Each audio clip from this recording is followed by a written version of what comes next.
Hello everyone, स्वागत है आप सभी का हमारे इस यूट्यूब चैनल पे। तो आज से हम स्टार्ट करने जा रहे हैं कक्षा 6, ठीक ना। कक्षा 6 की भूगोल की पाठ्यक्रम, मतलब झारखंड बोर्ड के बुक का कक्षा 6 का भूगोल का, ठीक ना, जो कि है हमारा पृथ्वी। तो चलिए पहले जान लेते हैं इसका सिलेबस, इसमें कौन कौन से चैप्टर हैं। तो इस बुक में टोटल चैप्टर है 8। पहला है सौरमंडल, दूसरा अक्षांश और देशांतर, तीसरा पृथ्वी की गतियां, चौथा मानचित्र, पांचवा पृथ्वी के प्रमुख परिमंडल, छठा पृथ्वी के प्रमुख स्थल रूप, सातवां हमारा देश भारत और आठवां भारत जलवायु वनस्पति एवं वन्य प्राणी सौरमंडल। ठीक है, तो पहला चैप्टर है सौरमंडल। पहले हम इसका बेसिक थ्योरी कंप्लीट कर लेंगे, अच्छे से समझ लेंगे इस चैप्टर को, उसके बाद इसका हम क्वेश्चन आंसर करा देंगे। ठीक है, तो चलिए स्टार्ट करते हैं।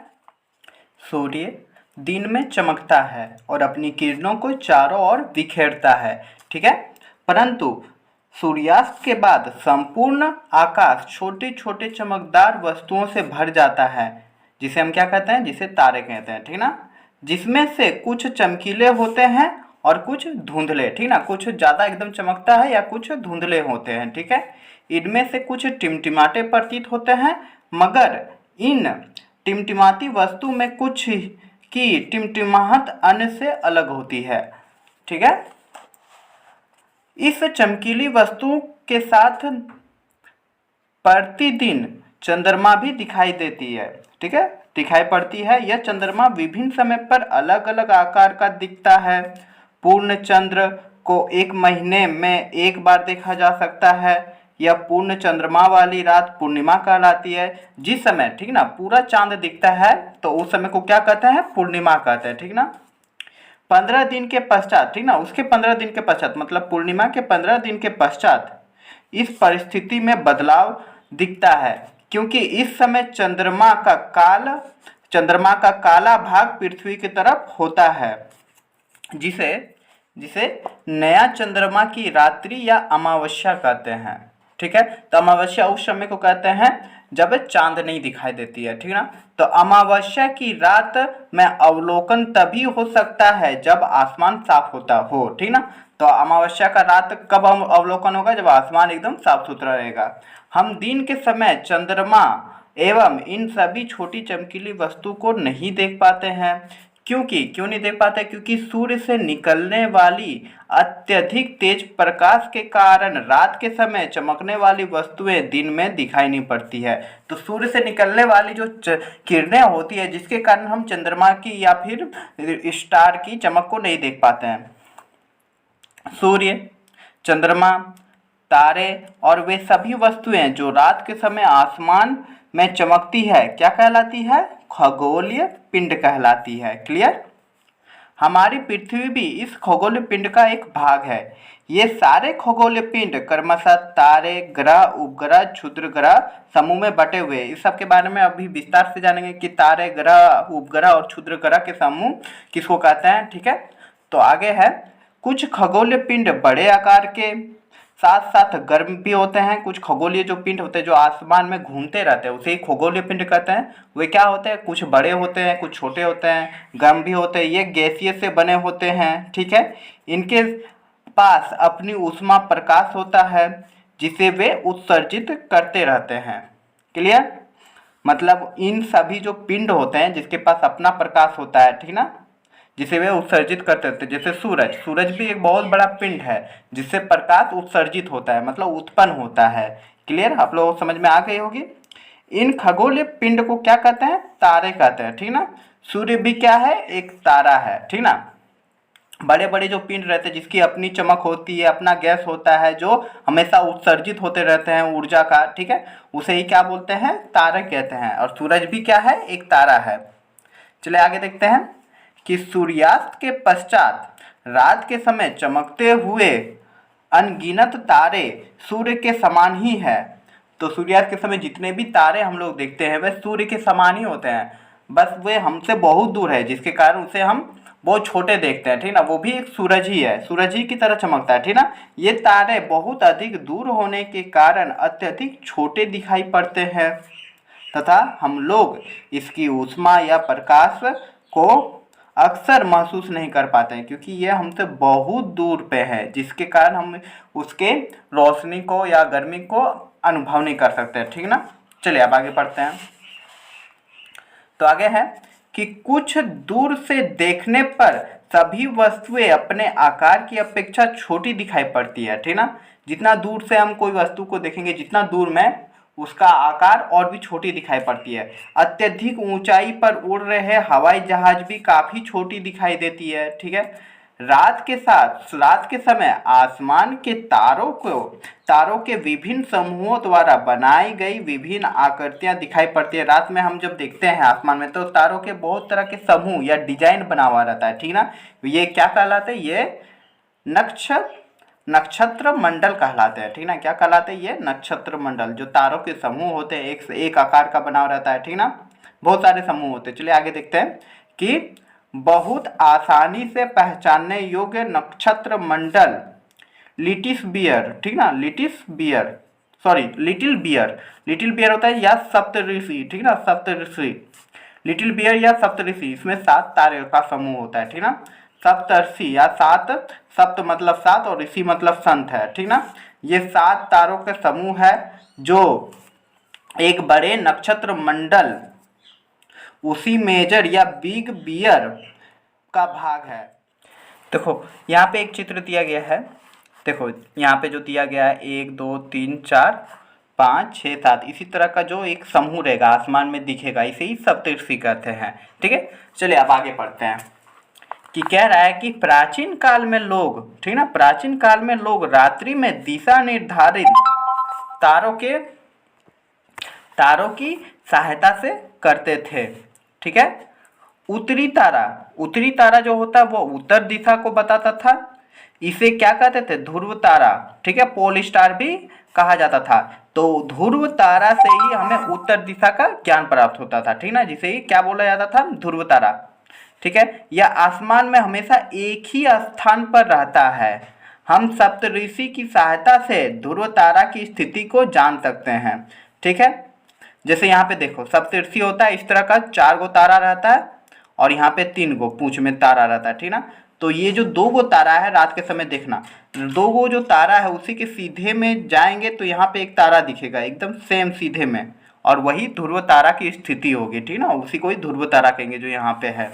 क्लियर? अब आगे चले जानते हैं। हम सप्तऋषि के सहायता से यहाँ पे हम बता चुके थे वे तारे, यहाँ पे कुछ खगोलीय पिंडों में अपना प्रकाश एवं उष्मा नहीं होती है, ठीक ना। कुछ खगोलीय जो पिंड होती है, हमने बताया बहुत सारे खगोलीय पिंड होती है जिसमें गैस बना रहता है, अपना उष्मा रहता है, जो तारे होते हैं, ठीक ना।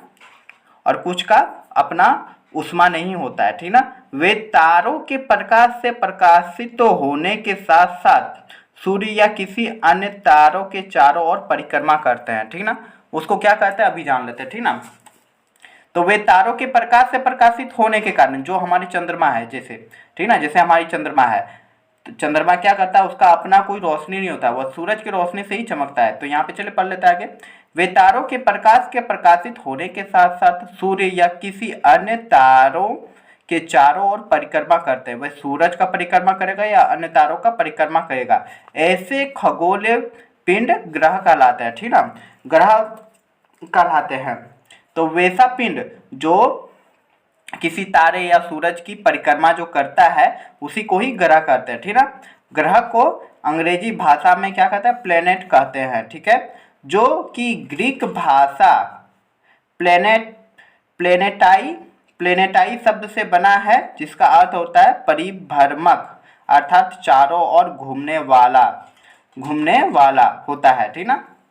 तो प्लेनेट का मतलब होता है कि जो चारों ओर घूमता है, ठीक है। तो आगे चलिए जानते हैं सौरमंडल के बारे में जो है। तो कह रहा है सौरमंडल, तो सौरमंडल क्या होता है? हमारे ही जो मंडल रहता है उसी को सौरमंडल कहते हैं। सूर्य और 8 ग्रह, उपग्रह तथा अन्य खगोलीय पिंड जैसे क्षुद्र ग्रह, उल्का पिंड मिलकर सौरमंडल का निर्माण करते हैं, जिसे सौर परिवार कहा जाता है, ठीक ना। सौर परिवार कहा जाता है, सौरमंडल उसी को कहते हैं जिसमें सूरज है, 8 ग्रह है, उपग्रह है, हमारे ही सौरमंडल, ठीक ना, जो हमारा पृथ्वी है और बहुत सारे ग्रह है, उसी को ही हम लोग सौरमंडल कहते हैं, ठीक है।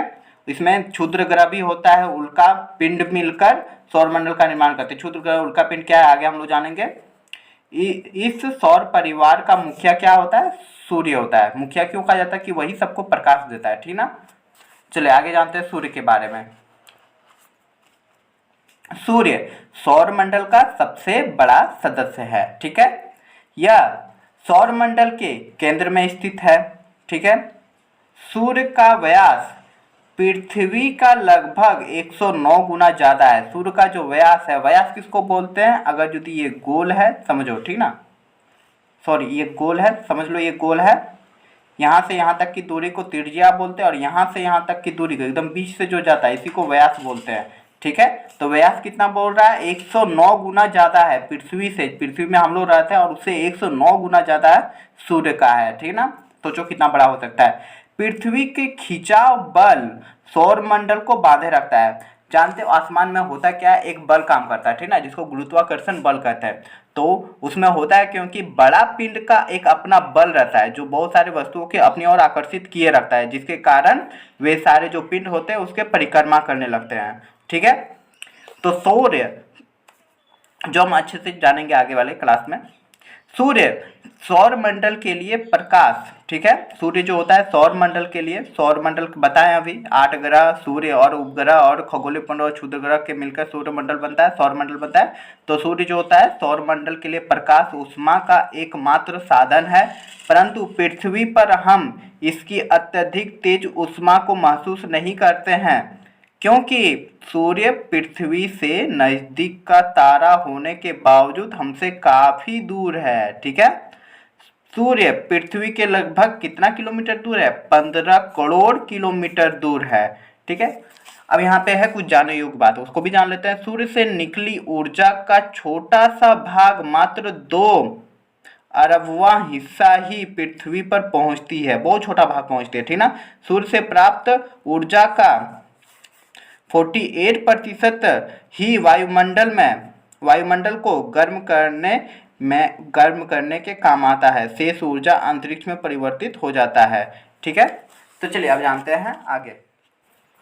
सूर्य ऊर्जा का शक्तिशाली भंडार है। इसमें मुख्य रूप से हाइड्रोजन और हीलियम गैस का एक विशाल भंडार होता है। जो सूर्य होता है उसके अंदर हाइड्रोजन और हीलियम गैस का विशाल भंडार होता है, ठीक ना। देखो यहाँ पे एक चित्र दिया गया, यही हमारा सौरमंडल, ठीक है।